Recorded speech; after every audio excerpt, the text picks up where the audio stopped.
પ્રમુખ તરીકે આજે જે ભાજપના તમામ પ્રકારના નેતૃત્વ મારી પસંદગી કરી છે એ બદલ તો તમામ ભાજપના તમામ હોદ્દેદારોનો ખૂબ ખૂબ આભાર માનું છું. અને પહેલી પ્રાયોરિટી અમારા જે છેવાડાના ગામો છે કે જે બીજા અધૂરા કામો છે એને સફળતાપૂર્વક અમે પૂરા કરીએ એ અમારી પ્રાયોરિટી પહેલા રહેશે.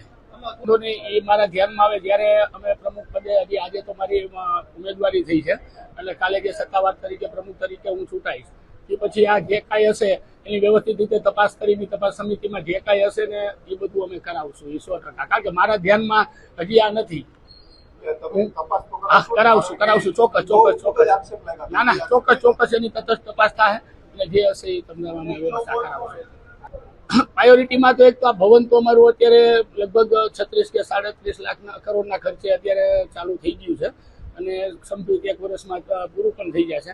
અને મોટા ભાગે અમારી 5 વર્ષની ગત સરકાર ભાજપની સત્તા બોડી દ્વારા લગભગ બધા કામો પૂરા કરવામાં આવ્યા છે. છતાંય જે કાંઈ અધૂરા કામો હશે એ બધા અમે પૂરા કરી અને વ્યવસ્થિત રીતે વિકાસ કરશું અને એ મુજબ તમને ખાતરી આપી છે. પ્રાયોરિટીનું જે છેવાડાના ગામોના વિકાસ થાય એ જ અમારી પ્રાયોરિટી છે. જેમ સિટીની હારોહાર બધા ગામડાઓના પણ વિકાસ થાય એ અમારી પહેલી પ્રાયોરિટી રહેશે.